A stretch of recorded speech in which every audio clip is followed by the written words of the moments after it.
Hello everyone, how to do it? I'm back with another new video, and in this video I'll guide you how to use AI art generator Animeify application. So first of all you need to install, then tap on the open button.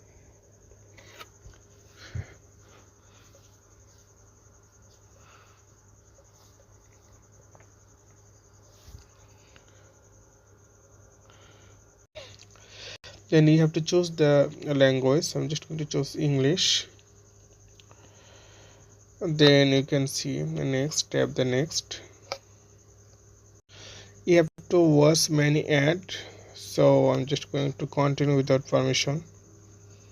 So there is option like anime, sketch, cartoon, correction. So I'm just going to tap that right now, this one, first one. Like every step you have to watch the ad and the honest review for this app. So okay, let's see. There are different style. I'm just going to choose this one, transform photo into stunning anime. Just choose this style. So then you have to choose this style and you have to upload your photos. Then you'll get here the app is so many ads.